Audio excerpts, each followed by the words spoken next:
डर एक ऐसी चीज है, रूम में नहीं है। एक बार इंसान के दिमाग में बैठ गई तो उसे आसपास होने वाली हर मामूली बात भी डराने लगती है। पर संध्या का अपने तालाबंद कमरे से इस तरह चुपचाप युवराज की जेब से चाबी निकालकर कहीं गायब हो जाना मामूली बात नहीं थी। उसे एक तो युवराज का राज और उसे छुपाने के लिए होने वाली घिनौनी साजिश संध्या सब पता चल चुका था और वो सब करने से उसने इनकार भी किया था। ऐसे में उसका घर में कहीं दिखाई न देना युवराज के लिए सबसे बड़ी परेशानी की वजह बन गई है। संध्या! क्या आपने संध्या को देखा? संध्या मैडम उठ गई क्या? अरे साहब अभी तो सिर्फ 6:30 बजे है और आप इतनी जल्दी कैसे उठ गए? ठीक है तुम जाओ। जल्दी उठ गए। इस संध्या ने तो नींद उड़ा के रख दी है। शायद रात को कहीं निकल तो नहीं गई है। संध्या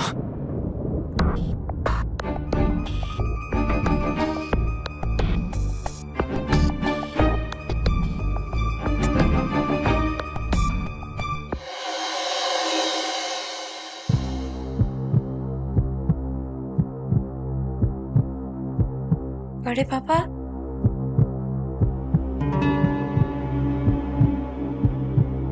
बड़े पापा। संध्या, संध्या तुम यहाँ कैसे? तुम्हें युवराज ने अकेला कैसे छोड़ दिया? तुम कमरे से बाहर? I mean... वो मम्मी जी, युवराज सो रहे हैं। मैं उनकी जेब से चाबी निकालकर ताला खोलकर आई। मैं चाहती तो भाग भी सकती थी, लेकिन मैंने ऐसा नहीं किया क्योंकि मुझे अब भी इस परिवार की मान और मर्यादा का ख्याल है। मुझे अब भी लगता है कि ये परिवार मेरे साथ न्याय जरूर करेगा। तुम क्या कहना चाह रही हो? मम्मी जी, जितनी इज्जत मैं बड़े पापा की करती हूँ उतनी ही आपकी भी करती हूँ। इसलिए जो बात मैं उनसे कहने आई थी वो आपसे भी कह सकती हूँ। तुम जो कुछ भी कहना चाहती हो साफ साफ कहो।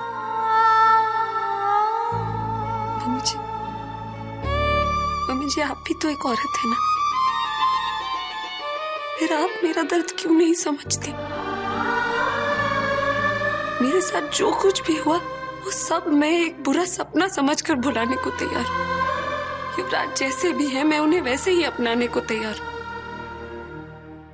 मुझे एक पत्नी होने का सुख ना मिले ना सही, मेरे लिए युवराज की पत्नी होने का दर्जा ही काफी है।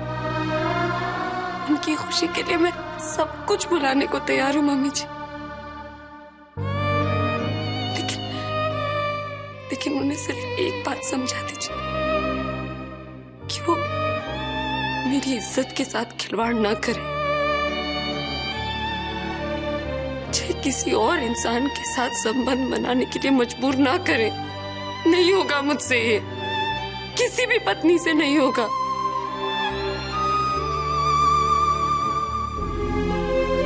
मैं तुम्हारी हालत समझती हूँ संध्या, पर युवराज इस बात के लिए कभी राजी नहीं होगा। वो एक बहुत ही जिद्दी लड़का है। एक बार उसने किसी चीज को ठान लिया तो वो उसे पूरा करके ही छोड़ेगा। तुमने बिल्कुल सही कहा। मैं एक औरत हूं और तुम्हारा दर्द समझ सकती हूँ, लेकिन तुम ये कैसे भूल गई कि मैं एक माँ हूं और एक माँ के लिए उसकी औलाद की इच्छा से बढ़कर और कुछ नहीं होता। और ये युवराज की इच्छा है, बल्कि ये उसकी जरूरत है बेटा, कि तुम उसे एक बच्चा दो ताकि वो दुनिया के सामने अपने आप को नॉर्मल साबित कर सके। और तुम जानती हो बेटा, ये काम किसी तीसरे इंसान के इन्वॉल्व हुए बिना नहीं हो सकता। प्लीज बेटा, युवराज की इच्छा पूरी कर दो। मैं तुम्हें यकीन दिलाती हूँ, ये बात इस घर से बाहर नहीं जाएगी। ये मैं कभी किसी से नहीं कहूंगी बेटा। तुम मुझे रिक्वेस्ट करने आई थी, लेकिन मैं तुमसे हाथ जोड़ के विनती कर रही हूँ, इस घर को एक वारिस दे दो। उसके बाद तुम्हें जो चाहिए हम तुम्हें देंगे। उसके बाद तुम खुशी खुशी जीना, युवराज भी खुश रहेगा। मैं और कुछ नहीं चाहिए। एक पति की नहीं, एक माँ की विनती। प्लीज बेटा। मॉम,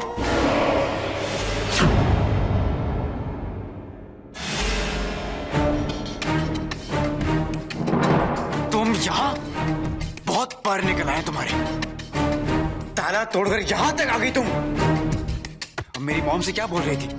मेरी मॉम से अपने आगे हाथ जुड़वा गई तुम। तुम्हारी पूजा तो मैं करूंगा आज। चलो। युवराज, जाओ। क्या कर रहे हो? सब लोग देख लेंगे। देखने दो मॉम, इसको इसकी औकात पता चली चाहिए और बाकी सबको भी। चलो। युवराज, युवराज, चला चुपचाप।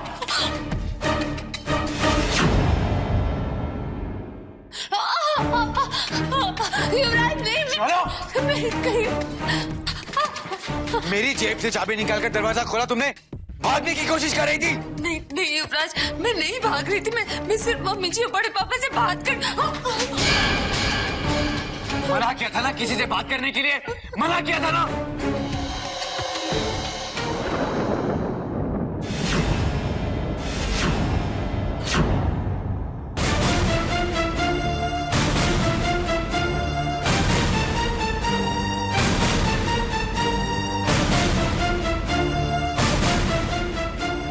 ये तुम क्या कर रहे हो युवराज? दिमाग खराब हो गया तुम्हारा? लातों के भूत बातों से नहीं मानते नीरज। हाथ छोड़ मेरा। नहीं युवराज, मैं तुम्हें संध्या पर हाथ उठाने नहीं दूंगा। युवराज कुछ तो रहम करो उस पर। वो देख नहीं सकती लेकिन सुन तो सकती है। लेकिन ये तो मेरी बात भी सुनने को तैयार नहीं है। इसे तुम मैं युवराज रिलैक्स। देखो, तुम संध्या को जो समझाना चाहते हो मैं उसे समझाने के लिए तैयार हूं। अच्छा, मतलब तुम मेरी बात समझ गए हो और इसे भी समझा दोगे? मैं तुम्हारी सारी बात समझ चुका हूं और संध्या को भी समझा दूंगा। नीरज, तुम ये क्या? तो क्यों रही हो इसे? पहली बार तो ये समझदारी की बात कर रहे हैं और अभी तुम्हें भी समझा देगा। तुम दोनों एक दूसरे को समझा दो। इससे अच्छी बात क्या हो सकती है मेरे लिए? अच्छी तरह समझा दो इसे नीरज, और इसे ये बता दो कि अगर ये मेरी बात नहीं मानेगी तो इसे कितना भारी पड़ेगा।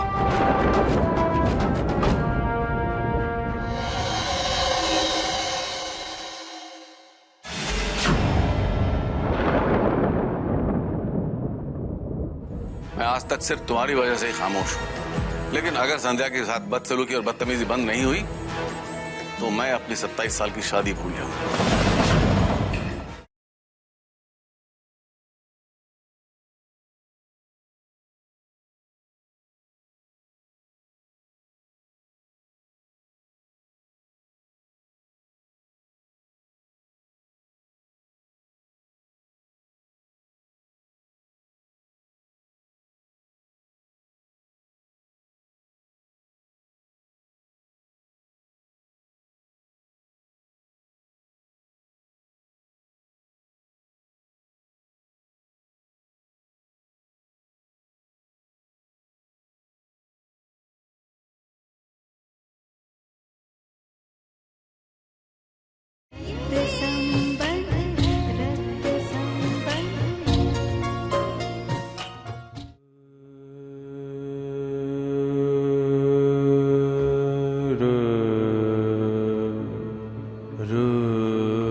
आप वॉक के लिए नहीं गए?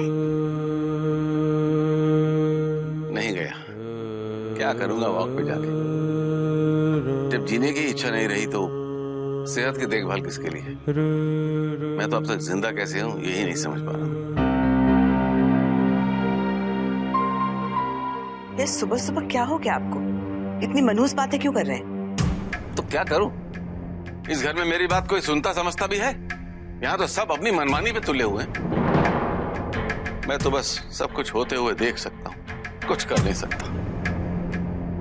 और संध्या, अरे वो तो एक अंधी लड़की है बेचारी, उसके साथ तुम लोग ये सब क्या कर रहे हो? उसकी होशियारी की वजह से तुम लोग उसे बेवकूफ नहीं बना पाए तो उसके साथ ज्यादती कर रहे हो। और युवराज कल रात उसे बेरहमी से पीट रहा था। जो कुछ हो रहा है उसके लिए वो खुद जिम्मेदार है। क्यों? अंधी होने के बावजूद वो तुम सबसे होशियार निकली इसलिए? और तुम लोग उसे बेवकूफ नहीं बना सके इसलिए उसे जिम्मेदार ठहरा रहे हो? लेकिन एक बात कान खोलकर सुन लो, मैं आज तक सिर्फ तुम्हारी वजह से ही खामोश हूं। लेकिन अगर संध्या के साथ बदसलूकी और बदतमीजी बंद नहीं हुई तो मैं अपनी 27 साल की शादी भूल जाऊंगा। और ये भी भूल जाऊंगा कि तुम लोग मेरे क्या लगते हो। भले ही मेरे पिताजी ने तुम्हें विरासत, जायदाद और प्रॉपर्टी का मालिक बना दिया हो, लेकिन आज भी इस घर का सबसे बड़ा मैं ही हूं। तुम सबके खिलाफ जाकर अपने अधिकारों का इस्तेमाल करने के लिए मुझे मजबूर मत करो। अगर इस घर में शांति चाहिए तो संध्या के साथ मारपीट बंद करो, वरना इस घर में महाभारत होगी और उसकी जिम्मेदार तुम होगी, सिर्फ तुम।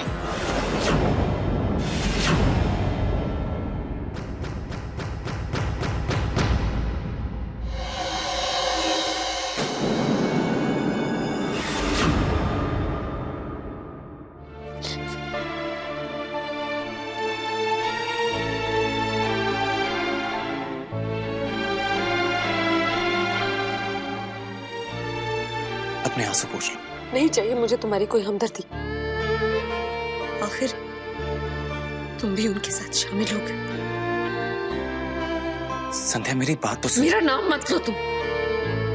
सुनने के लिए बाकी क्या रह गया है मेरे पास? तुम्हें तो उनकी सारी बातें समझ में आ गई है ना। उनके घिनौने काम में तुम उनके साथ शामिल हो गए और अब मुझे समझाना है। जी नीरज, घिन आती है मुझे तुमसे। तुम जैसा सोच रही हो वैसा बिल्कुल भी नहीं है। हाँ, मैं मानता हूं कि मैंने जागीरदार परिवार के इस घिनौने साजिश के लिए हाँ किया है। और अभी अभी युवराज से भी मैंने कहा कि मैं तुम्हारे साथ संबंध बनाकर उसे बच्चा दूंगा। पर मेरा यकीन मानो और ये बात तुम अच्छी तरह समझ लो कि जब तक मैं इस प्लान में हूं, मैं तुम्हारे चरित्र पर कभी दाग नहीं रखने दूंगा। संध्या, मैं सच कह रहा हूं, मैंने ये सब तुम्हारे लिए किया है और मेरे तरफ तुम्हें भी इस प्लान के लिए हाँ कहना होगा, ताकि एक तो तुम्हारे साथ हो रही ज्यादती खत्म हो जाएगी और दूसरी ओर उनकी बात मानकर हम उनसे अपनी मन की तैयारी के लिए कुछ वक्त और मांग लेंगे। पर नीरज, इसका मतलब मुझे भी हाँ कहनी होगी? हाँ संध्या, संध्या मेरी बात को समझो।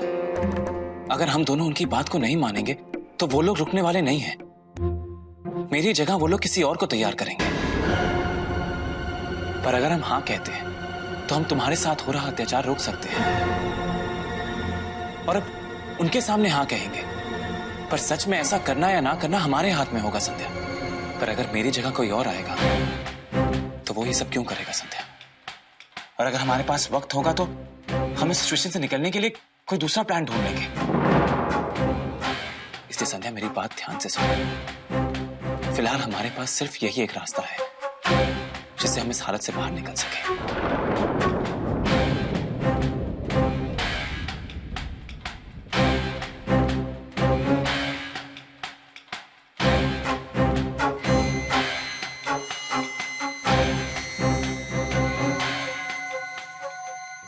पर बात अगर युवराज की है तो मुझे इतना सोचना नहीं चाहिए था। I'm really sorry, मुझसे बहुत बड़ी गलती हो गई थी।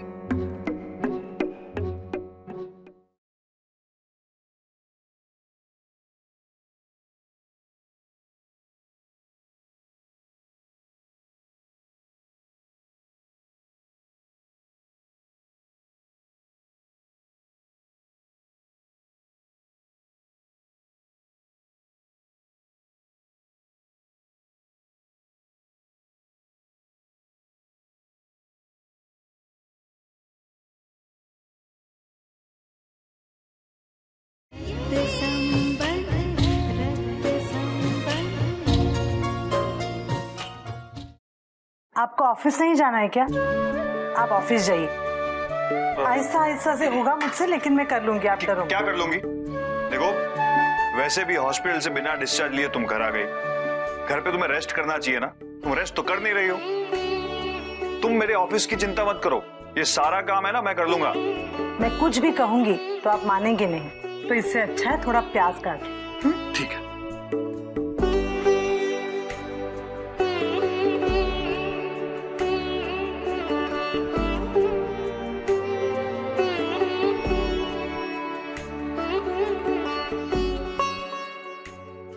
मैंने कहा था ना आपसे, आप रहने दीजिए, आप तो काम में काम बढ़ा रहे हो। हो गया ना? इससे अच्छा है अगर आपको कोई काम करना हो तो बाहर जाकर काम कीजिए। ये मैं कर लूंगी, जाइए आप।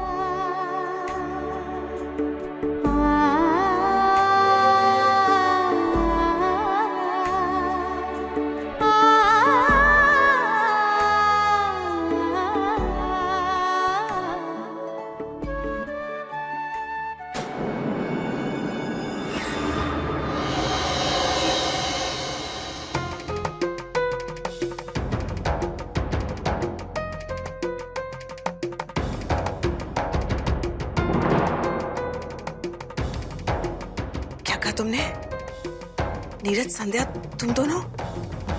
जी बड़ी माँ, मैं तैयार हूं। इस परिवार ने मेरे लिए बहुत कुछ किया है, तो क्या मैं इतना भी नहीं कर सकता? और बात अगर युवराज की है तो मुझे इतना सोचना नहीं चाहिए था। आई एम रियली सॉरी, मुझसे बहुत बड़ी गलती हो गई थी।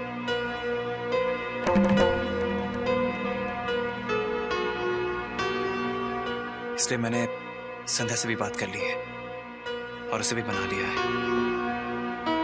आप लोग जैसा चाहे वैसा ही होगा।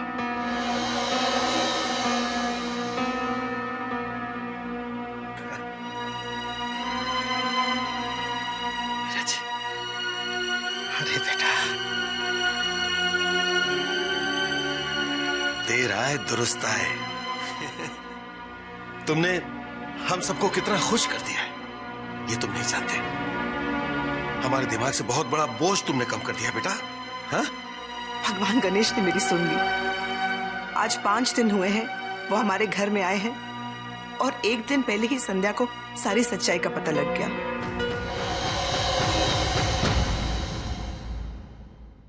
इतना सारा टेंशन। मैं तो उनसे मन्नत मांग रही थी कि वो सब कुछ ठीक कर दे, और देखो, जाने से पहले उन्होंने सब ठीक कर दिया। मेरी बात सुन ली और ये खुशखबरी भेज दी, और वो भी संध्या और नीरज के मुंह से।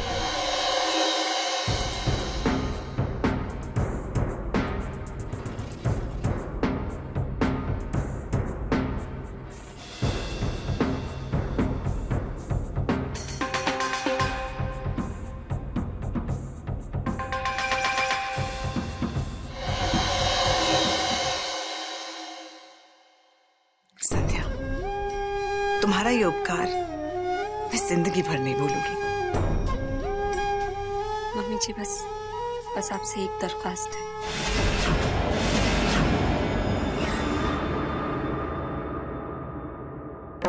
हाँ, बोलो ना बेटा। मैं और नीरज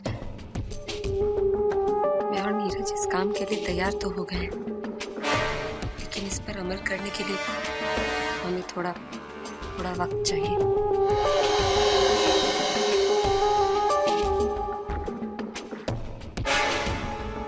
हाँ बड़ी माँ, 10-15 दिन, फिर हम दोनों। कोई बात नहीं बेटा, हम सबको तुम दोनों पे बहुत भरोसा है। क्यों युवराज?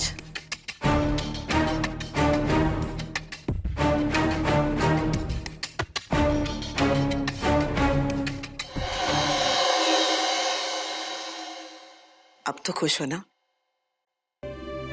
किसी ने भी दोनों पर शक नहीं किया, सब इसे सच मानकर खुश है। कम से कम थोड़े दिनों के लिए संध्या पर बदसलूकी नहीं होगी। अगर अपने मन में जो है वो हो जाए तो किसे अच्छा नहीं लगता। प्रभा, प्रभावती, युवराज और पंकज ये सोचकर खुश हो रहे हैं कि उनका बनाया प्लान कामयाब होने जा रहा है। संध्या और नीरज ये सोचकर खुश हो रहे हैं कि जो उन्होंने सोचा अब सभी लोग ठीक वैसा ही समझ रहे हैं। पर इस सब खुशी के पीछे कोई तो है जो इस खेल के खतरनाक भविष्य को भांप रहा है।